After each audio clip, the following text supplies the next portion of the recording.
मित्रों प्रणाम। सभी के भीतर बैठे परमात्मा को नमन। यदि आपसे कोई कहे कि आप यह कार्य करें तो बहुत मुश्किल होता है उस कार्य को करना। मनुष्य स्व प्रेरित होकर ही कार्य कर सकता है। इसलिए यदि आप किसी लक्ष्य को प्राप्त करना चाहते हैं तो हौले हौले धीरे धीरे उस कार्य को प्रारंभ करें, बिना अपने मस्तिष्क पर दबाव बनाए, बिना बोझ धारण किए हुए प्रयास करते रहें। यदि आपसे कोई काम करने को कहे तो आप उस काम को कभी नहीं करते हो, फिर वह कार्य करने की इच्छा समाप्त हो जाती है, मर जाती है। इसलिए विद्वानों ने स्व प्रेरित होकर कार्य करने के लिए कहा है। इसलिए कृष्ण अर्जुन को भी स्व प्रेरित होने की कला सिखा रहे हैं, बिना दबाव के, आनंदपूर्वक, खेल खेल में, ताकि हम सहज रूप से उस कार्य को कर सकें। 18 अध्याय रूपी यह भगवत गीता कृष्ण ने अर्जुन को इसलिए सुनाई ताकि वह स्व प्रेरित हो सके। वह किसी के दबाव में आकर कार्य न करे, वह जान जाए कि यह कार्य कितना जरूरी है। कृष्ण का पूरा जीवन जरूरी कार्यों को करने में ही बीता है। उन्होंने मानवता को यह बताया कि यह कार्य कितना जरूरी है। उन्होंने जो भी किया और लोगों को समझाया कि यह कार्य बहुत जरूरी है। जो भी कार्य किया वो लोगों को समझ में आ गया कि वो जो भी कर रहे हैं सर्वश्रेष्ठ हैं। उसके सिवा उस समय उस पृथ्वी पर कोई जरूरी कार्य नहीं है जो वो बता रहे हैं। और अर्जुन को भी कृष्ण ने यही सिखा दिया कि जो मैं कह रहा हूँ वही सर्वश्रेष्ठ है। उसके लिए चाहे 18 अध्याय में गीता अर्जुन को सुनानी पड़ी, लेकिन उसके बाद उसका मन मस्तिष्क इतना निर्मल हो गया कि उसे लगने लगा कि कृष्ण कह रहे हैं वही इस पृथ्वी पर सर्वश्रेष्ठ है। तो पूरा जीवन हम कृष्ण का देखते हैं सर्वश्रेष्ठता में ही बीता है। एक एक क्षण, एक एक कण में उन्हें सर्वश्रेष्ठता, दिव्यता को धारण किया है। उनकी हर कहानी प्रेरणास्पद है। हर घटना, हर रूप, हर भाव भंगिमा हमें आनंद प्रदान करती है, कुछ सीख देती है। तो उसका कारण यही है कि उन्होंने कभी सिखाना बंद किया ही नहीं, चाहे वो अपने जीवन से हो, अपनी बाल लीलाओं से हो। हर कृत्य से, हर घटना से उन्होंने हमें सीख ही दी है और युगों युगों तक वो हमें प्रेरणा देते रहेंगे, आने वाली पीढ़ी को भी। अभी जो बातें हम समझ नहीं पा रहे हैं, हो सकता है हम भविष्य में समझ जाएं, लेकिन वर्तमान में जितनी तकनीक और ज्ञान के द्वारा हम उन चीज़ों को समझ सकते हैं, हम प्रयास कर रहे हैं। इसलिए भगवत गीता को बार बार पाठ करने की आवश्यकता है, समझने की आवश्यकता है, क्योंकि बार बार पढ़ने से ही उसमें से जो दिव्य ज्ञान है हम प्राप्त कर सकते हैं, मानवता को नई दिशा दे सकते हैं, आगे बढ़ा सकते हैं। बुद्ध ने कहा है, किसी का प्रवचन मत सुनो, अपनी लो स्वयं जगाओ। अप दीपो भव कहा है, चाहे वह धीमी ही ऊपर लो अपनी होनी चाहिए। धीमे धीमे स्वयं को सहारा देते हुए कार्य करो तो आप उन्नति को प्राप्त करोगे। कृष्ण अर्जुन को स्वयं की लो जगाने के लिए ही पूरा ज्ञान दे रहे हैं। जब स्वयं की लो जगी तभी वह धनुष उठाने को तैयार हुआ। यदि किसी कार्य में आनंद नहीं आ रहा है तो आप गलत दिशा में जा रहे हो, ऐसा विद्वानों का मत है। कार्य की प्रोसेस का, प्रक्रिया का आनंद लो। आप लक्ष्य की तरफ ध्यान मत दो कि ये मुझे प्राप्त करना है, लेकिन जो बीत रहा है उस घटना का भी आनंद लेना सीखो। आप पदार्थों को छू रहे हो, उसका आनंद लो। भोजन कर रहे हो, उसका आनंद लो, उस प्रक्रिया का आनंद लो। उसके बाद का मत सोचो, भविष्य का मत सोचो, उससे तनाव आता है। यदि तनाव आ रहा है तो आप उस कार्य को तुरंत छोड़ दो। आनंद ही कसौटी है, जब तक आनंद न आए किसी भी कार्य को मत करो, या फिर आनंद लेने का प्रयास करके ही कार्य करो। कार्य की सफलता, कार्य करने में लगे रहने की सफलता, आनंद ही कसौटी है। शरीर को आत्मा के आगे रखना चाहिए, ऐसा विद्वानों का मत है। अब तक सीखी बातों पर सवाल उठाया, इसलिए बार बार गीता का पाठ करना आवश्यक है। जब तक हम सवाल नहीं उठाएंगे नया ज्ञान प्राप्त नहीं कर सकते। शरीर को स्वस्थ रखना हमारा दायित्व है। शरीर के माध्यम से ही हम ज्ञान प्राप्त कर सकते हैं। उसके बाद आत्मा का नंबर आता है। भूखा खाएगा क्या, भजन क्या करेगा। इसलिए विद्वानों का बार बार कहना है कि हमें हर चीज़ पे ध्यान देना है, तभी हम उस दिव्य ज्ञान को प्राप्त कर सकेंगे। कृष्ण अर्जुन को बार बार यही सिखा रहे हैं, चाहे योग विद्या से हो, चाहे ज्ञान मार्ग से हो, चाहे कर्म योग से हो, तुम्हारे साथ जो भी हो रहा है उसके लिए कभी चिंता मत करो। युधिष्ठिर ने विराट नगर में एक बार रानी से कहा था कि नीति कोई भी गलत प्रश्न नहीं उठाती है, क्योंकि वह विराट के जो राजा थे उनके साथ जुए खेलते थे, शतरंज का अभ्यास करते थे, चौसर का अभ्यास करते थे। तो रानी को बड़ा दुख होता था और एक दिन उन्होंने कह दिया कि क्या तुम पूरा राज्य लुटवा के रहोगे, क्या है मेरा प्रश्न गलत है। तो युधिष्ठिर ने कहा था परिस्थिति कोई भी गलत प्रश्न नहीं उठाती, नीति कोई भी गलत प्रश्न नहीं उठाती। आपके अर्थात आपके साथ जो भी हो रहा है उसका एक कारण है। परिस्थिति या नीति हमारा साथ जो भी करती है हमें उसे सहज रूप से स्वीकार करना चाहिए। युधिष्ठिर ने पांडवों सहित वनवास स्वीकार किया, जो भी कष्ट आए उसे स्वीकार किया, क्योंकि उसे मालूम है कि जो भी होना है वह निश्चित है। यदि हम उसे स्वीकार करें, चाहे सुखी होकर करें या दुखी होकर, उसे अपनी नीति मानकर स्वीकार करके आगे बढ़ना चाहिए। उसमें भी अपनी उन्नति का मार्ग निकाल लेना चाहिए। लॉ ऑफ अट्रैक्शन कहता है कि कभी भी निगेटिव बातें मत करो। एक महान ज्योतिषी ने उदाहरण दिया कि शाहरुख खान, अमिताभ बच्चन कभी निगेटिव बातें नहीं करते, लेकिन जो निगेटिव बातें करते हैं उनकी उन्नति बाधित हो जाती है। इसलिए जो भी परिस्थिति हो उसमें से सकारात्मक बातें ढूंढकर हमें परिचर्चा में लानी चाहिए।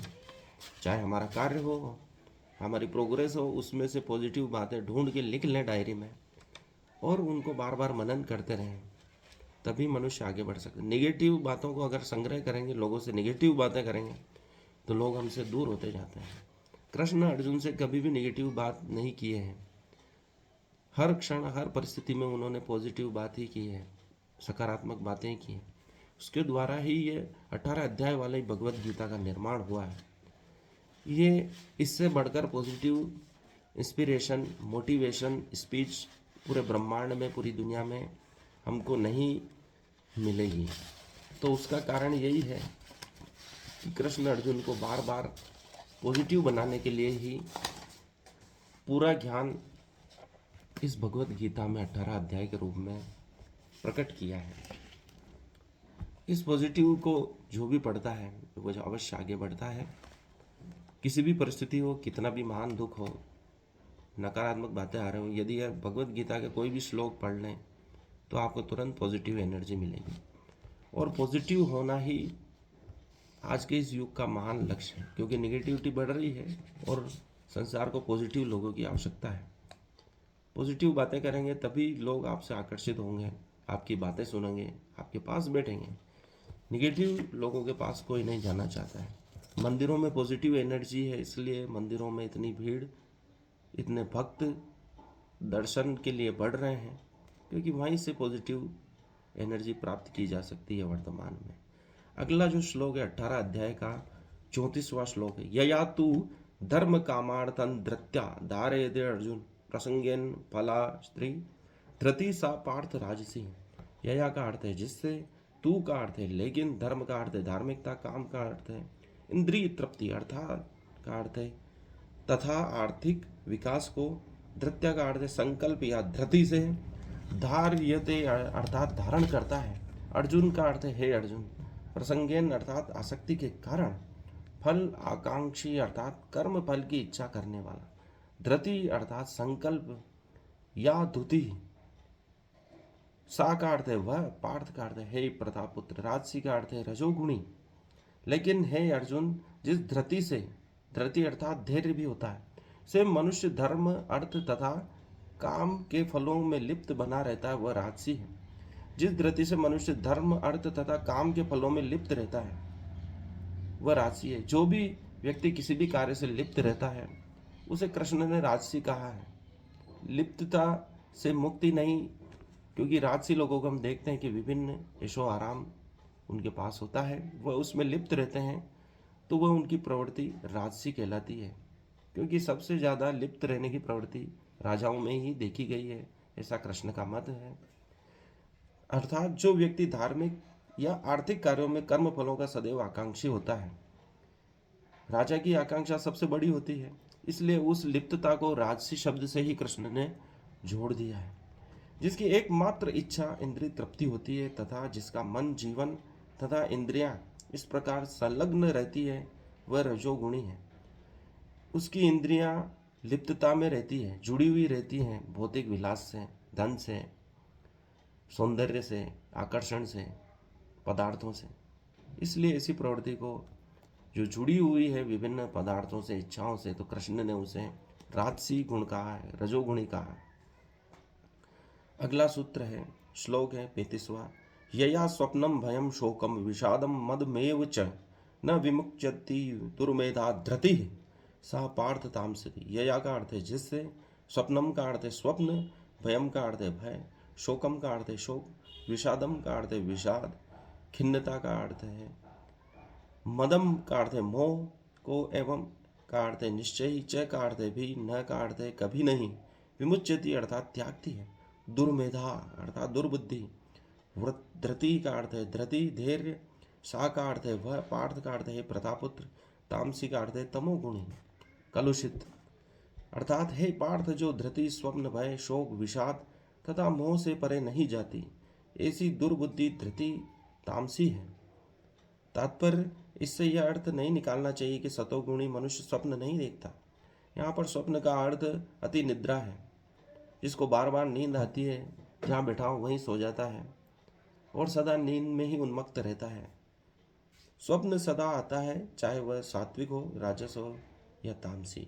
स्वप्न तो प्राकृतिक घटना है, लेकिन जो अपने को अधिक सोने से नहीं बचा पाते, जो भौतिक वस्तुओं को भोगने से के गर्व से नहीं बचा पाते, जो सदैव संसार पर प्रभुत्व जताने का स्वप्न देखते रहते हैं, जिसके प्राण, मन तथा इंद्रियां इस प्रकार लिप्त रहती है, वे तामसी धृति वाले कहलाते हैं, तामसी इच्छा वाले कहलाते हैं।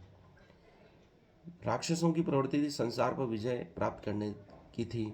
रावण, हिरण्यकश्यप आदि राक्षस जो हुए, ऐसी प्रवृत्ति को तामसी बताया गया है, जो सभी पे अधिकार कर लेना चाहते हैं, भोगना चाहते हैं, अत्यधिक नींद निकालते हैं, ऐसी प्रवृत्ति को तामसी कहा गया है। अर्थात वो जो घोर आलसी हैं, वे सब तामसी प्रवृत्ति में आते हैं। जिनको सुस्ती आती है कार्य करने में, उत्साह नहीं है जीवन में, वे सब तामसी प्रवृत्ति के अंतर्गत कृष्ण ने बताए हैं। सुखम द्वितानि त्रिविधम शृणु में भारतवर्ष अभ्यासार्थ मदे यत्र युखांत च निगच्छति। सुखम का अर्थ है सुख, तू का अर्थ है लेकिन, इदानीम का अर्थ है अब, त्रिविधिम अर्थात 3 प्रकार का, शृणु अर्थात सुनो, मैं अर्थात मुझे, मुझसे, भरत ऋषभ हे भात श्रेष्ठ, अभ्यासात अर्थात अभ्यास से, रमते अर्थात भोगता है, यत्र अर्थात यहाँ, सुख का अर्थ है दुख का अर्थ है दुख का, अंतम का अर्थ है अंत, च का अर्थ है भी, निगच्छति अर्थात प्राप्त करता है। अर्थात हे भरत श्रेष्ठ, अब मुझसे 3 प्रकार के सुखों के विषय में सुनो, जिनके द्वारा बद्ध जीव भोग करता है और जिसके द्वारा कभी कभी दुखों का अंत हो जाता है। अर्थात बद्ध जीव भौतिक सुख भोगने की बारंबार चेष्टा करता है। इस प्रकार वह चरवण करता रहता है, चबाए हुए कोई चबाता रहता है, लेकिन कभी कभी ऐसे भोग के अंतर्गत वह किसी महापुरुष की संगति से भाव बंधन से मुक्त हो जाता है। दूसरे शब्दों में बद्ध जीव सदा ही किसी न किसी इंद्रिय तृप्ति में लगा रहता है, लेकिन जब सुसंगति से यह समझ लेता है कि यह तो एक ही वस्तु की पुनरावृत्ति है, उसमें वास्तविक कृष्ण भावनामृत का उदय होता है, अर्थात भगवत्ता का उदय होता है, जो कभी कभी वह ऐसी तथाकथित आवृत्ति मूलक सुख से मुक्त हो जाता है। हम बार बार सुखों की ओर जाते हैं, फिर उससे दुख भोगते हैं, वापस उसे छोड़ते हैं, लेकिन थोड़े दिन बाद वापस उन्हीं सुखों में लिप्त हो जाते हैं। अर्थात चबाए हुए को चबाते रहते हैं। हमें ज्ञान नहीं होता है कि यह वापस दुख देंगे, क्योंकि हमारी प्रवृत्ति के अनुसार, हमारी बुद्धि के अनुसार हम बार बार उन्हीं कर्मों में लगते हैं, लेकिन हम भूल जाते हैं कि इनसे हमें दुख मिला था। लेकिन यदि परमात्मा की कृपा होती है, गुरु की कृपा होती है, तो हम उन चीज़ों से मुक्त होकर सद ज्ञान प्राप्त कर लेते हैं। ऐसा कृष्ण कहते हैं अर्जुन के साथ भी यही हुआ। उन्होंने कृष्ण को मांगा, दुर्योधन ने नारायणी सेना मांगी। अर्जुन की बुद्धि सही थी, उन्होंने भगवान को मांगा, जिससे उन्हें सद्ज्ञान की प्राप्ति हुई, ऐश्वर्य की भी प्राप्ति हुई, सब कुछ वो मिला जो उन्हें मिलना चाहिए था, उससे भी बढ़कर मिला, क्योंकि उन्होंने सही का चयन किया, परमात्मा का चयन किया, सदगुरु का चयन किया, और उसकी भूमिका उन्होंने यथेष्ट कृष्ण ने निभाई और अर्जुन का उद्धार हुआ। अगला सूत्र है श्लोक 37वां। यद्रत्रे विष्णु परिणामे अमृतोपम पमम तत्सुखम सात्विकम प्रोक्त माक्त बुद्धि प्रसादजम। यद का अर्थ है जो, तत् का अर्थ है वह, अग्रे का अर्थ है आरंभ में, विषम इव विष के समान, परिणामे अंत में, अमृत अर्थात अमृत, उपमम अर्थात सदृश, तत् का अर्थ है वह, सुखम का अर्थ है सुख, सात्विकम अर्थात सतो गुणी, प्रोक्तम का अर्थ है कहलाता है, आत्म अर्थात अपनी, बुद्धि का अर्थ है बुद्धि की, प्रसाद चम अर्थात तुष्टि से उत्पन्न, जो प्रारंभ में विष जैसा लगता है लेकिन अंत में अमृत के समान लगता है, और जो मनुष्य में आत्म साक्षात्कार जगाता है वो सात्विक सुख कहलाता है। जो अंत में अमृत के समान लगता है वही सात्विक सुख है। जैसे नारियल ऊपर से कठोर होता है लेकिन अंदर उसका अमृत के समान स्वाद होता है, लेकिन वो शुरू में कठोर है लेकिन अंत में वो अमृत के समान है, ऐसा कृष्ण सात्विक सुख कहलाते हैं। उसे मनुष्य में आत्म साक्षात्कार जगता है कि वास्तविक सत्य क्या है। हम गलत चीज़ों को ही सत्य मान बैठे हैं, लेकिन आत्म साक्षात्कार व्यक्ति सत्य की ओर बढ़ता है। तात्पर्य, आत्म साक्षात्कार के साधन में मन तथा इंद्रियों को वश में करने तथा मन को आत्म केंद्रित करने के लिए नाना प्रकार के विधि विधानों का पालन करना पड़ता है। ये सारी विधियां बहुत कठिन और विष के समान अत्यंत कड़वी लगती है, लेकिन यदि कोई इन नियमों के पालन में सफल हो जाता है और दिव्य पद को प्राप्त हो जाता है तो वो वास्तविक अमृत का पान करने लगता है और जीवन का सुख प्राप्त करता है। वास्तविक ज्ञान ही मनुष्य को सत्य की ओर ले जाता है और उसे ही वास्तविक सुख प्राप्त होता है, अर्थात आनंद की प्राप्ति होती है। अगला श्लोक है 38वां। विषयेन्द्रियन संयोगाद्यद्रते अम्रोपम पमम परिणामे विषमेव सत्सुखम राजसम स्मृतम। विषय इंद्रिय, विषयों इंद्रिय तथा इंद्रियों के, संयोगात अर्थात संयोग से, यत अर्थात जो, तत्का अर्थ है वह, अग्रे अर्थात प्रारंभ में, अमृत उपगमम अर्थात अमृत के समान, परिणामे अर्थात अंत में, विषम विष के समान, तत्का अर्थ है वह, सुखम का अर्थ है सुख, राजसम अर्थात राजसी, स्मृतम अर्थात माना जाता है, अर्थात जो सुख इंद्रियों द्वारा उसके विषयों के संसर्ग से प्राप्त होता है और जो प्रारंभ में अमृत तुल्य तथा अंत में विश्व तुल्य लगता है वो रजोगुणी कहलाता है। यह ठीक वैसा ही है जैसे हम स्वादिष्ट भोजन करते हैं और करते जाते हैं तो हमारा पेट दर्द करता है। शुरू में तो सुख आता है लेकिन बाद में वही कष्ट देने लगता है। इसलिए कृष्ण कहते हैं कि इंद्रियों को सुख देने वाला प्रारंभ में तो अमृत तुल्य लगता है लेकिन अंत में विष तुल्य हो जाता है। अर्थात जब कोई युवक किसी युवती से मिलता है तो इंद्रियां युवक को प्रेरित करती है वह उस युवती को देखे, स्पर्श करे और अन्य चीज़ों से उसे सुख प्राप्त होता है। प्रारंभ में इंद्रियों को यह अत्यंत सुखकर लगता है लेकिन अंत में वह कुछ समय बाद वही विषतुल्य हो जाता है। तब वे अलग हो जाते हैं, उनमें विच्छेद देखने को मिलता है, वह शोक विषाद इत्यादि उत्पन्न होता है। ऐसा सुख सदैव राजसी होता है। जो सुख इंद्रियों और विषयों के संयोग से प्राप्त होता है वह सदैव दुख का कारण बनता है। अतः इससे सभी तरह से हमें बचना चाहिए। जितने भी सुख हैं उसके बाद दुखी है, यह एक चक्र है। सुख के बाद दुख आता है, दुख के बाद सुख आता है। इस चक्र से मुक्त होना ही मोक्ष है। कृष्ण कहते हैं इन दोनों से पार जाना है, न तो सुख में सुखी होना है न दुख में दुखी होना है, मध्य की स्थिति में रहना है। बुद्ध भी यही कहते हैं, मध्य में रहो, न ज़्यादा न कम। जो मध्य को पालन करता है वह सभी सुख दुख से परे हो जाता है। उससे ही दृष्टा भाव, साक्षी भाव उत्पन्न होता है। यह कर्ता से दृष्टा की यात्रा है। कृष्ण अर्जुन को कर्ता से दृष्टा की ओर ले जाना चाहता है, क्योंकि अर्जुन घोर कर्ता का प्रतीक है। उससे ज़्यादा कर्म करने वाला व्यक्ति उस संसार में नहीं था। वह नींद को भी त्याग चुका था। कृष्ण ने देखा कि अर्जुन घोर कर्म कर रहा है और कर्म कर्म से ही उसे दुख प्राप्त हो रहा है, मोह उत्पन्न हो रहा है, उसके कारण ही ये सब गीता सुनाई गई है। तो जो सुख से न लिप्त होता है न दुख से लिप्त होता है, वही असली दृष्टा बन सकता है और वही मुक्त भी हो सकता है। और जो मुक्त होकर कार्य करता है वह किसी का नुकसान नहीं कर सकता है।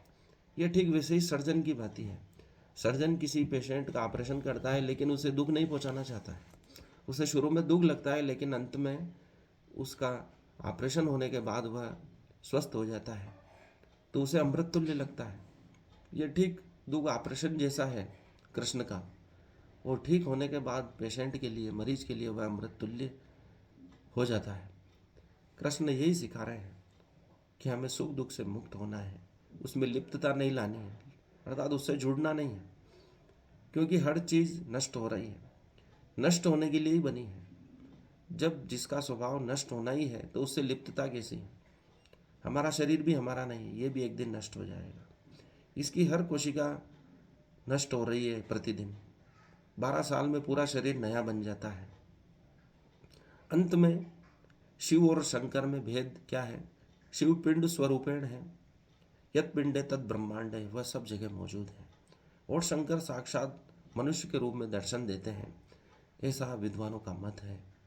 इसलिए शब्द में भी भेद होते हैं और यही परमात्मा की लीला है। आज के लिए इतना ही है। धन्यवाद मुझे सुनने के लिए।